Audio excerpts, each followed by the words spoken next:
Hi hello नमस्कार सर्वांना, स्वागत आहे तुमचं माझ्या यूट्यूब चॅनलवर. तर काल एकादशी झालेली होती, तर आज एकादशी द्वादश आहे.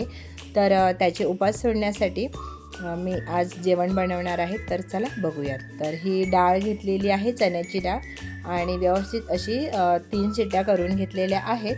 त्याच्यामध्ये मीठ आणि हळद टाकून घेतलेलं होतं आणि ही निथळायला ठेवलेली आहे. साईडला ह्याचं पाणी काढून ठेवलेलं आहे आमटीकरिता. तर हे बघा, व्यवस्थित अशी छान शिजवून घेतलेली आहे. आता एका कढईमध्ये टाकून घ्यायची आहे डाळ. आपल्याला आपल्या गोडीनुसार जितके जर जास्त गोड पाहिजे असेल तर जास्त टाका, कमी गोड हवे तर कमी टाका, असा गोड टाकायचा आहे अंदाजानुसार. मी जितकी डाळ घेतलेली होती तितकेच गूळ घेतलेला आहे. म्हणजे जेव्हा शिजायला टाकायच्या आधी वाटीमध्ये भरून घ्यायची आहे आणि जितकी डाळ असेल तितकेच हे गूळ घ्यायचं आहे. अशा प्रकारे परतून घ्यायचं आहे. एका साईडला डाळ परतते आहे तर दुसऱ्या साईडला दुसरी तयारी करून घ्यायची आहे. एका भांड्यामध्ये कांदा आपण बारीक कट करून घेतलेला आहे तो घ्यायचा आहे आणि त्यामध्ये मीठ टाकायचं, तिखट टाकायचं आपल्या आवडीनुसार, हळद पावडर, धणे पावडर, हिंग, चाट मसाला, सफेद तीळ आणि ओवा आणि कोथिंबीर. आता हे बघा, मध्ये मध्ये हेही हलवत राहायचं आहे. आता हे बघा, हे सगळं मिक्स करून घ्यायचं आहे आणि झाकण ठेवून 5 मिनटं साईडला ठेवून घ्यायचं आहे बाकी काम होईपर्यंत. आता हे बघा, हे व्यवस्थित डाळ परतली गेलेली आहे. त्यामध्ये वेलची पावडर टाकायची आहे आणि जायफळ वरून किसून टाकायचं आहे. ताजं जायफळची चव छान येते म्हणून जायफळच असं किसून टाकायचं आहे. आणि हे बघा, पावभाजी स्मॅशर आहे त्याने हे स्मॅश करून घ्यायचं आहे, जेणेकरून असं बारीक केलं की वाटताना पटकन वाटलं जातं, म्हणून असं जरा असं बारीक करून घ्यायचं आहे. आणि हे बघा, आता चमचा ठेवून बघायचं आहे. हे बघा, बरोबर चमचा ठेवला मधोमध की तो हलत डुलत नाही, याचा अर्थ व्यवस्थित डाळ परतली गेलेली आहे. आता पीठ मळण्यासाठी डाळ थंड व्हायला ठेवायची आहे थोडी. पीठ मळण्यासाठी एका भांड्यामध्ये पीठ घेतलेलं आहे. मी फक्त गहू पीठ घेतलेलं आहे आणि मीठ टाकलेलं आहे आणि थोडीशी हळद टाकलेली आहे. एकत्र मिक्स करून घ्यायचं आहे आणि चपातीच्या कणकेपेक्षा थोडंसं पातळ असं पीठ मळून घेतलेलं आहे. हे बघा, झालेलं आहे पीठ पण मळून. आता झाकण ठेवून बाकीचं काम होईपर्यंत साईडला ठेवून घ्यायचं आहे. आता हे बघा, पुरण तर थोडं कोमट झालेलं आहे. आता व्यवस्थित असं वाटून घेणार आहोत. हे बघा, झालेलं आहे आपलं वाटून. आता सगळं व्यवस्थित काढून घ्यायचं आहे. जर माझे व्हिडिओ आवडत असेल तर लाईक करा, शेअर करा. चॅनलवर तुम्ही नवीन असाल तर चॅनलला सबस्क्राईब नक्की करा. आता एका दुसऱ्या भांड्यामध्ये ही मी डाळ वाटून घेतलेली आहे ती काढून घेऊयात. बघा,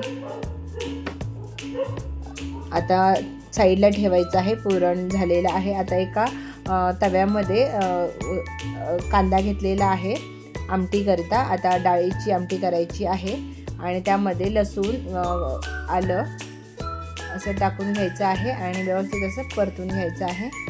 थोडे 1 चमचाभर असे सफेद तीळ टाकलेले आहेत, तेही ह्याच्याबरोबर परतून घ्यायचे आहेत, भाजून घ्यायचे आहेत.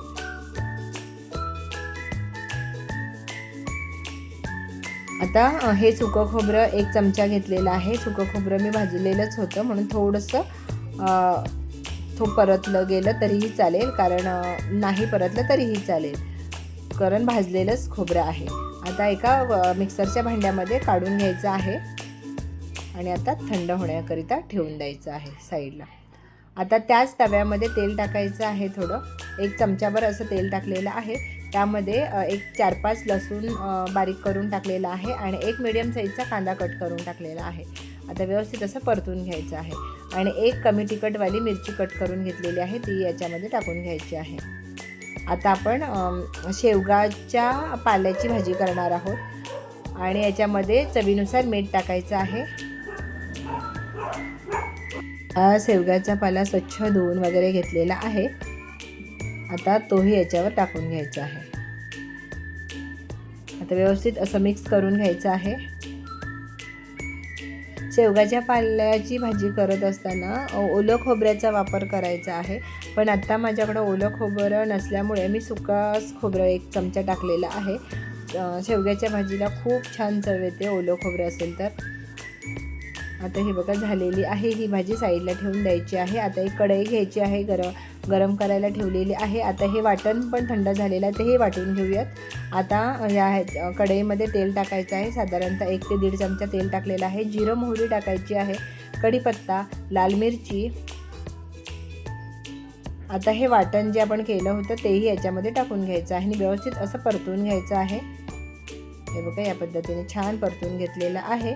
आता याच्यामध्ये सुके मसाले टाकायचे आहे. गरम मसाला पावडर टाकलेली आहे 1 चमचा. लाल तिखट तुमच्या आवडीनुसार कमी जास्त करू शकता, मी 1 चमचा टाकलेला आहे. आणि हळद पावडर पाव चमचा टाकलेली आहे. आता व्यवस्थित सगळं मिक्स करून घ्यायचं आहे. आता जे आपण डाळीतलंच पाणी अर्धा चमचा याच्यामध्ये टाकून घ्यायचं आहे, म्हणजे छान मसाले परतले जातात. आता थोडीशी कोथिंबीर आता मसाल्यामध्ये टाकायची आहे, कारण जेव्हा आमटीला तरी येते त्याच्यावर तो कोथिंबीर खूप छान दिसते, म्हणूनसाठी थोडीशी फोडणीतच टाकायची आहे. आणि आता जे आपण डाळीचं पाणी ठेवलेलं होतं आणि थोडी डाळ ठेवली होती ती याच्यावर टाकून घ्यायची आहे. व्यवस्थित उकळी काढून घ्यायची आहे आणि याच्यावर आता कोथिंबीर टाकायची आहे. हे बघा आता छान उकळी काढून घ्यायची आहे. एक 5 ते 10 मिनटं छान आटवून घ्यायचं आहे. हे बघा आता झालेलं आहे, आमटीही झालेली आहे. आता हे बघा पुरण पीठ आणि आता आपण जे पीठ मळून घेतलेलं आहे ते आता व्यवस्थित असं मोदकाचा आकार जसा करतो त्याप्रमाणे वाटी करून घ्यायची आहे. आणि जितकं पीठ असेल तितकं सारण घ्यायचं आहे आणि व्यवस्थित असं भरून घ्यायचं आहे. हे बघा या पद्धतीने भरून घ्यायचं आहे.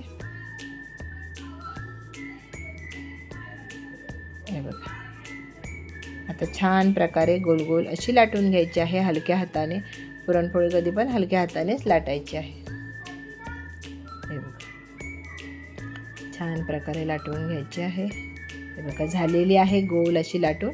आता तव्यावर पहिलं थोडं तेल किंवा तूप लावून घ्यायचं आहे आणि मग ही पुरणपोळी टाकायची आहे. एक बाजू छान प्रकारे शेकून घ्यायची आहे. एक बाजू शेकून झाली की दुसरी बाजूला पलटी करायची आहे. अशी छान फुगणारी मस्त अशी पुरणपोळी रेडी आहे. अशाच पद्धतीने आपण सगळ्या पुरणपोळ्या करून घेणार आहोत. हे बघा सगळ्या पुरणपोळ्या आपण करून झालेल्या आहेत. आता एक कढई गरम करायला ठेवायची आहे.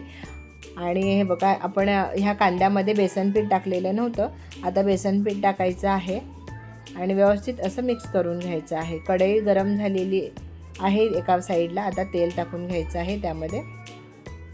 बघा आता तेल टाकलेलं आहे. तेल छान गरम होऊन द्यायचं आहे, तर इकडे व्यवस्थित असं पीठ तयार करून घेऊया. हे बघा आता एक एक असं सोडून घ्यायचं आहे. छान कांदा भजी अशी छोटीशी छोटे छोटे टाकलेले आहेत. व्यवस्थित असे कांदा भजी पण बारीक गॅसवर छान परतून घ्यायचे आहेत. झालेले आहेत.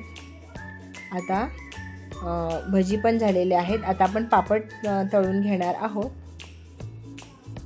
हे बघा आता पापडही तळून व्यवस्थित घेतलेले आहेत. सगळे पापड तळून झालेले आहेत. एका साईडला भजी आहे. हे बघा आमटी पण छान झालेली आहे. एका साईडला भात पण माझा झालेला आहे. आता पोळ्या पण हे बघा या पोळ्या झालेल्या आहेत. आता ताट रेडी आहे. तर चला वेळात वेळ काढून माझा व्हिडिओ पाहिलात त्याबद्दल मनापासून धन्यवाद. उद्या भेटू आपण एखाद्या नवीन रेसिपीसोबत, नवीन व्हिडिओसोबत. तर धन्यवाद.